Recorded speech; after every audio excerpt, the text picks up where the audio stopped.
must see. Don't talk show street. Welcome to Wrestling Untold. Yeah. This is episode 49. 49. Almost at 50. Make sure you guys check out our WrestleMania recap we did immediately following WrestleMania Saturday. Yeah, if you haven't watched yet, go back and check it out. You get all of our reactions to WrestleMania Saturday night. I am Karter, a.k.a. Skills All Day. I am Keaton, a.k.a. I actually went to McDonald's specifically just for the shirt. Love t-shirts. Okay. So this is a top 5 episode. And the first category is top 5 men's wrestlers. These are all Carter's top 5s. So he's going to give you, we're going to start at 5 and work our way up to 1. So let's not keep you guys waiting. Top 5 men's wrestler is... Number 5. Ricochet. Ricochet, okay. Intercontinental champion. Current Intercontinental champion. Yeah. Okay, he beat 2 guys on WrestleMania Friday night. Which is weird. Which... Number 4 is... Matt Riddle. Matt Riddle? Really?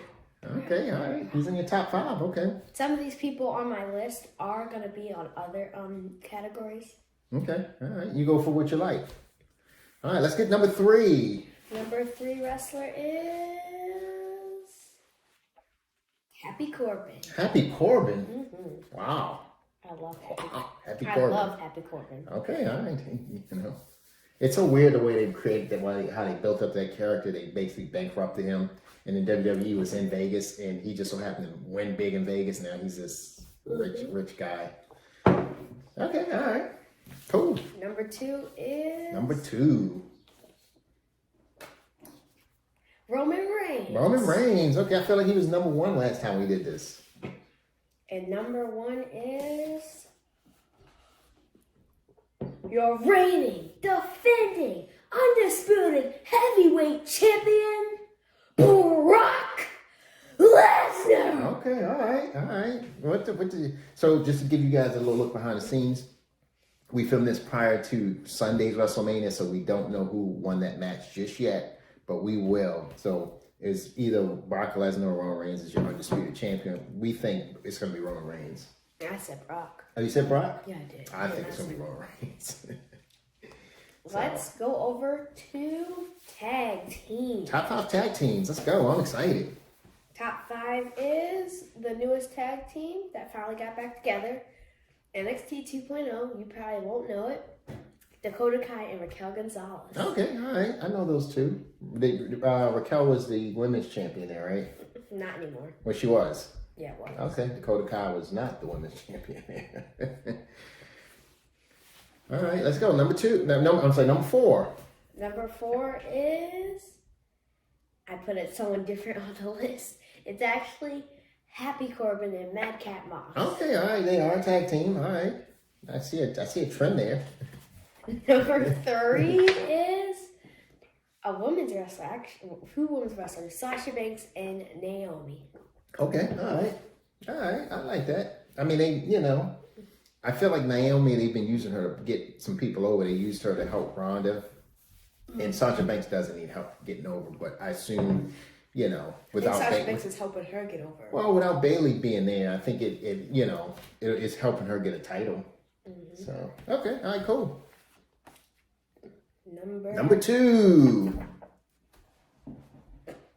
We are the Street Profits. And okay, when the I love the Street Profits. Are up. We want the smoke. Okay, I love the Street Profits. The crazy part about it is that we know that Montez Ford, pending he doesn't, get hurt. We don't wish any of that on him or anything. He's going to be a star. He's on his way up. When they start pushing him, Montez he's going to be jobbing. crazy. And we think Dawkins is probably going to end up, on the other side. Yeah, he's going to which honestly, he's a great wrestler too. I think he has a lot of potential. If at some point they break them up and they let them 2 feud, that will be great. Okay. Now we have rivalries. Okay. Oh, you didn't get through all of it. You didn't go number 1. Oh, yeah. Number 1 tag team. Yeah. Don't skip number 1. We digress a lot. Number 1 is RK. Okay. All right. So that is Riddle and Randy Orton, which was also a weird tag team. They just happen to be like.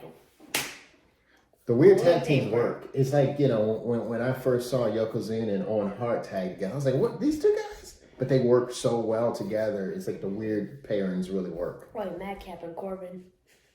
Yeah, but they're both weird anyway, so that's probably why. Rivalries, we have number 5. Now this one, I believe it's not really current, but it was like... A rivalry? It was a little bit ago, like 2 weeks or so.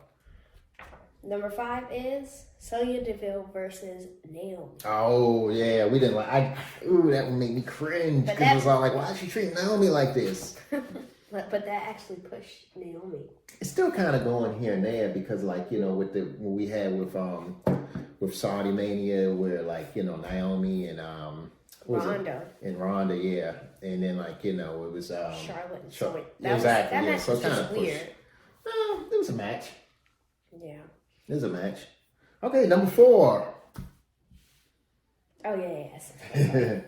Number 4 is Drew McIntyre versus Corbin and Madcap. All right, we got a lot of Corbin and Madcap on this list. Yes, we do. A lot. I love Corbin and Madcap. I'm so shocked. You know what's funny? I chose him to win the Battle Royale last week. On Friday, yeah. And he won. And he won the Battle Royale. He picked him from the beginning, and I was like, every time someone different came, I'm like, he's going to win it. Oh, Finn Balor's in it? Oh, he's going to win it. And it was like... Last time I chose Shinsuke and Jey Uso eliminated Shinsuke. This time I knew it because Baron Corbin won already. Mm-hmm. Kudos to Madcap Moss. Yeah. The guy dressed like a toddler. Ooh, I want to meet this guy. I don't care how he's dressed. I don't know, where did he come from? Like, he must, like, because he was in NXT? And he was jobbering. Okay. And then they brought him to the main roster. It's weird. A lot of the guys that are great in NXT don't always work on the main roster, but they can pull some jewels from NXT and they work on the main roster because they didn't work in NXT. Like, where did Rick Books come from? Like, I don't know. Just came out of nowhere. I don't know. And he's great. He's great. I hate that they made him cut his hair, but he's great.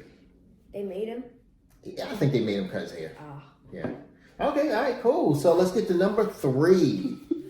I keep forgetting the numbers. Number 3, I got you. I'm here. Sami Zayn versus Jon Knoxville. Okay, I'm not.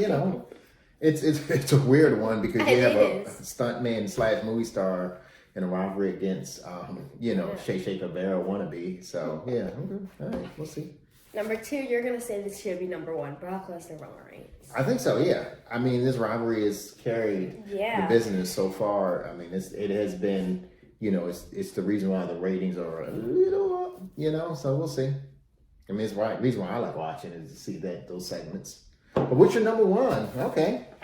My number 1 is the EST of WWE, Bianca Belair versus Big Time Becky. Okay, Lynch. all right, we'll see. We haven't seen a lot of these two like on the shows.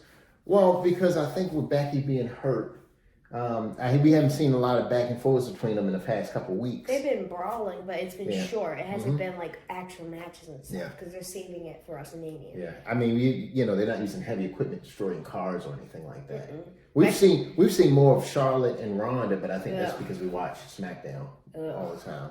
So what's going on Raw, we don't really. Charlotte and Ronda should not be the main event of WrestleMania. That's just weird. Mm-hmm. And Charlotte Flair needs to take like 2 years off in WWE. She gets everything handed to her, like a deck of cards. She is like she's like Ric Flair. Every single year they win like 4 titles out of the bag. They really like Charlotte. Yes, okay, man. All right, so let's get to what's your next category? The Undertaker. Oh, top 5 Undertakers. It's all Shouts out the Undertaker. We didn't see the Hall of Fame. Yeah. Well, I was looking at some highlights from it, and they say he talked for like an hour long, which he thanked everyone, but like Mick Foley is what I'm hearing, and Mick Foley and the Undertaker is like, that rivalry is one of the best rivalries, in my opinion, ever in sports history. Is Mick Foley and the Undertaker. Like, if you've seen any of their matches, they leave it all out there, and really Mick Foley is like, Undertaker was already over to have Mick Foley come in whether it be Mankind, whether, it be the Mick Foley character, or, I don't think Dude Love participated in this. Cactus Jack, yeah. He really pushed Undertaker to the limit, and that right there, I think he should have been like the first person thanked. I don't think there's any. Well, second person behind Vince. I think that's like the number 2 rivalry back then. I don't think there's one that can. The only one that can beat is Brett and Shawn, I think. Yeah, that was. And Rock and Stone. Yeah. But let's get into it. So number 5. Number 5, Undertaker is the Lord of Darkness. Lord of Darkness. Okay, all right. Is that which era is that from? I don't know the Undertaker's like by eras. The Lord of Darkness is when he had that winged WWE Championship. Okay, all right. Just about the middle of the 90s, I think. Okay, all right. Number 4. This one happens to be in the 2000s when Undertaker was like at his last run, you could say. Brothers of Destruction. Okay, with him and Kane. Okay. And then they end up feuding and stuff. I don't remember that right. Yeah, I did hear that he made a joke about Kane complaining about something, and he told Kane, "I didn't complain, you stole all my moves." Which is true. But fun fact, Kane was the fake Undertaker, because at one point there was a real Undertaker and a fake Undertaker. Oh, such a great, idea, and Kane played fake Undertaker. He also played fake Diesel. Did he dress up as Undertaker? Yeah, they looked identical. They looked absolutely identical. I remember. One was in gray and black, one was in purple and black, and we didn't know which one was the real Undertaker. And it was like, but again, I remember when Diesel and the Outsiders went to WCW and they won for WWF. Yeah. So Kane played fake Diesel, which was same. I don't know why WWF thought they can pull that one over on us, a fake Razor Ramon and a fake Diesel, and they advertised it. They were excited, and I'm like, oh, they're coming back. They're gonna do NWO in this, and it was like, nope. It was all like, I just cut the TV off. It was like Monday Night Raw. I'm not watching TV. Number 3 is the late 90s to the early 2000s, you could say, American Bad. Yeah, Karter is not allowed to cuss. So American Badass, I'll give the full name. Okay, all right, he was on a motorcycle then too, wasn't he? Yeah. Okay, yeah. With the bandana on his head. Yeah. And the braided ponytail. I mean, not the braid. The braid in the back, the low braid in the back. Yeah. Oh, yeah. Number 2 is The Dead Man. Okay. This one is the oldest one, I believe. Yeah, The Dead Man. Okay. This one is still current. Okay. And then, number 1, The Phenom. Phenom. Okay, all right. I like it. I still can't believe he talked for hours on the Hall of Fame. Yeah. So we watched the documentary on The Undertaker, and he was saying how when basically Vince he was going in to see Vince for them to pitch ideas on what his character would be, and he thought Vince was going to make him a plumber or something, and he told me we wanted him to be Undertaker, and he's like, all right, let's do it. And I can remember watching the video. I don't think I watched it live when he debuted. It was like crazy. It was like something special. The lights went out. Yeah, it was something special. Okay. Cool. Moving on. Now we have heels. Top 5 heels. If you guys don't know what heels are, it's a bad guy. Wrestling sets it up so that their bad guys fight their good guys, usually in the rivalries. There are 2 now you have bad. Hold tight. You have bad and bad to fight. You have good and good fight. But if there's a serious rivalry, it's usually a heel versus a babyface. Babyface being a good one. Back to you, Karter. There are 2 tag teams in this category, just because. Huh. Okay, number 5. 5 is Carmella and Zelina. Why can't you just choose one of them? They're both equal. All right. Shouts out to Zelina and Carmella. Okay. Number 4 is... Number 4. I know who that is. That's Damian Priest. Okay, all right. Dun, dun, dun, dun. Yeah. He has one of the best entrances. So the rumor is that Edge is creating a heel stable, and Damian Priest is going to be one of his first people in. Mm-hmm. That's the rumor. Yeah. Hopefully it's true. Sounds great. Number 3. Speaking of the devil, Edge. Edge. Okay, number 3. He's so great. Number 2. I don't remember him being that great when I watched wrestling when he was in the Attitude Era. Yeah, I felt like nerdy. I felt like maybe when I stopped watching wrestling in the 2000s is when he became really like rated R Edge. So, number 2. Corbin. Happy Corbin, huh? Okay, all right. He is still, even though he's happy, he's still a Number 1. This one is easy. This one was the easiest of all the top 5s. Roman Reigns. Roman Reigns, we love heel Roman Reigns. We hated babyface Roman Reigns. It was torture. He's bad on the mic. He's bad everywhere. I bad liked him. Did you? Oh yeah, you did like him. Yeah, but they shoved him down our throats. He did a lot of charities. Wrestling fans hate when you shove someone down their throats. It's like, let us decide if we like the wrestler, and babyface Roman, they just shoved him down our throats. We hated it. I hated it, and Karter loved it. That's what they were trying to do with what's his name? I forgot. Oh well, I'll come back. Okay, all right. Next one. Top 5 baby faces. So number 5. Big E. Big E. He's number 5. He would have been number 1 on my list. Nope. Okay, all right. It's Carter's list. Not number 4. Drew McIntyre. Drew friggin' McIntyre. He is the reason why Madcap and Corbin are so high in my... I'd like for them to get him back into the world title picture. No, I think he's doing fine in this rivalry. He is.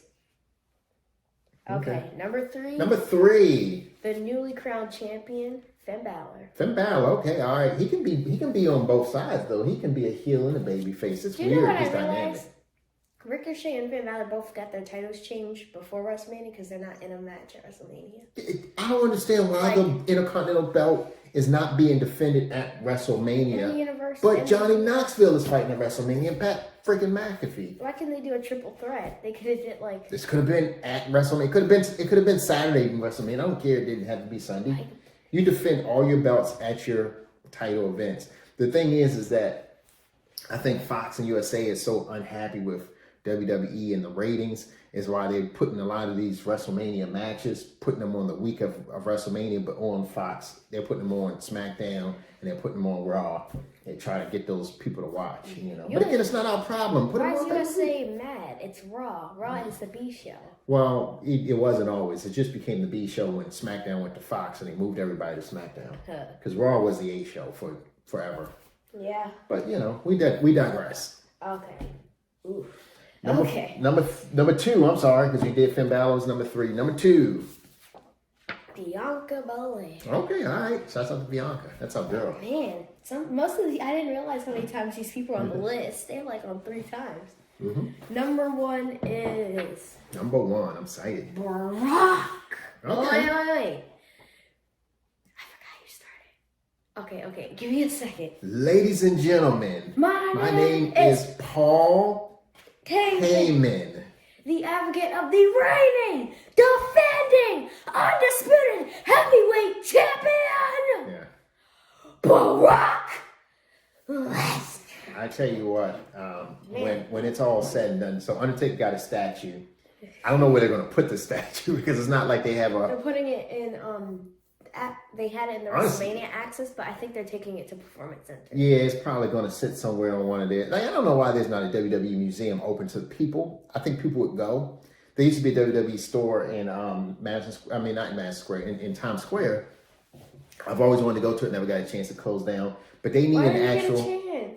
Why didn't you get a chance? Why didn't you go? You could have driven I was to New York. I was a kid, Oh. first off, and I didn't drive.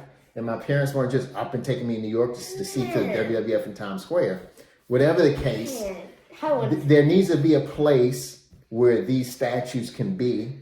Like WWE should rightfully so have a museum. Yes. And I think it should include all of these things. I think it'd be a big draw. You could put it in Orlando, Florida.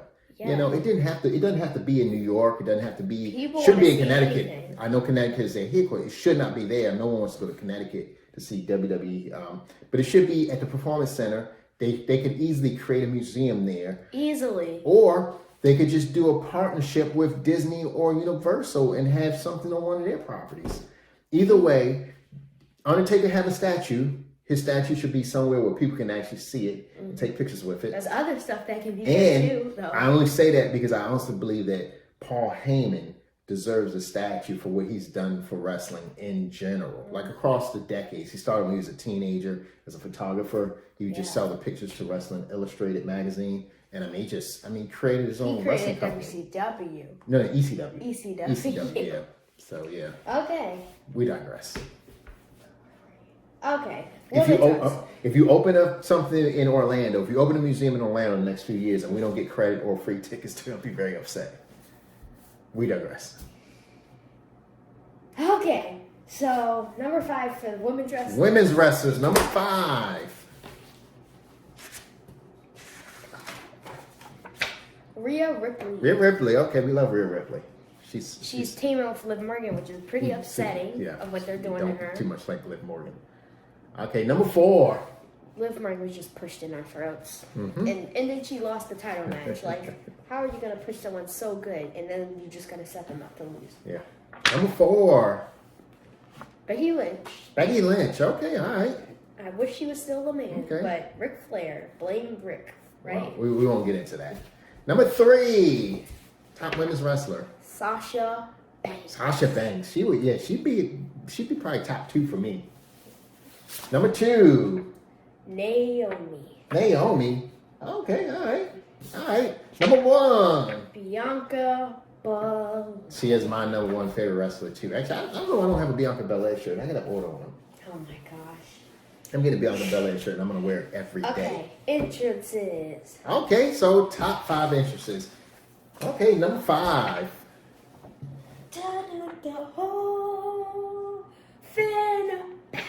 Finn Balor. Okay, all right. I wasn't sure where you were going with that one, but okay, all right. Number 4. Number 4. I'm on my own against the wall. Bianca Belair. Okay, Bianca all right. Belair. Okay.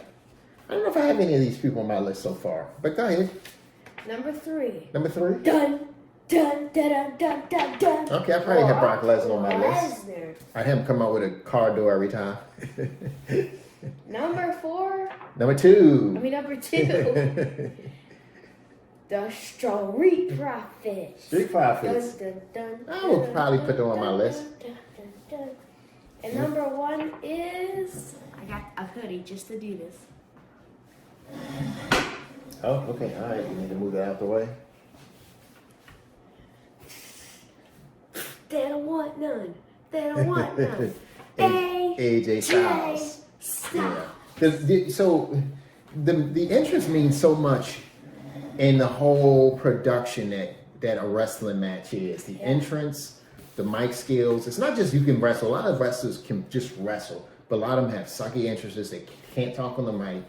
You know, they it's just not, they don't know how to build a storyline. All that matters. And the entrance is, first thing we see, like, think about it like this in the 90s. Once you heard that glass break, you knew who was coming out. You knew someone was going to get a mud hole stomped in them because of the person coming out. And it was going to be crazy eventful. And that glass broke at the right time, every single time. Like, I can't stress enough how important entrances is. Now, if like that list is a good list, but like there's been some really great entrances, and I felt like WWE, once they find someone with a great entrance, they always take it away.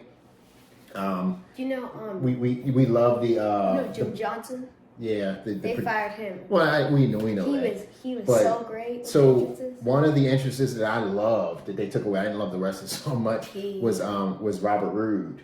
We love it. The Glorious. He still has that. Does he still use it? Yeah, he uses it. Yeah, but he had like the whole. 2.0. Yeah, but he had like the whole like choir behind him. Oh, it's such a. You got to look at that one. Of course, we love the Karrion Kross entrance when he did the whole with he had his manager with him, Scarlett. He was kind of like an Undertaker. We love Undisputed Era's entrance, right? Theirs is pretty good because the guy comes out, he's playing the he's playing like the make believe guitar, but he's like right on with it. No, it's like. Oh, okay, Carter's got it way better than me. Yeah. And then they do like boom. Tommaso Ciampa. But you know what? I like when Tommaso fought. I don't recall who he fought. If it was Velveteen or which also has a great entrance. It was or if it was Johnny when he came out to no music at all. He just came out in silence and walked to the ring. Was that heel? That was heel Tommaso. He had the title. Terrible. No. It was great because it was more so like a mind thing. It was like, I don't even need music. I'm just going to walk out to the ring. He just walked out to the ring slowly with the belt. And everybody's like, what the heck is going on? It was genius. Weird. The other entry as far as, Velveteen Dream, when he came out in the Hollywood Hulk Hogan, NWO like setup. And he's just like, oh my gosh, that was such a, again, those things are important when it comes to creating the whole story. Rick Boogs is a good one. We love Rick Boogs. That's my favorite one. Yeah. Why is that not on the list?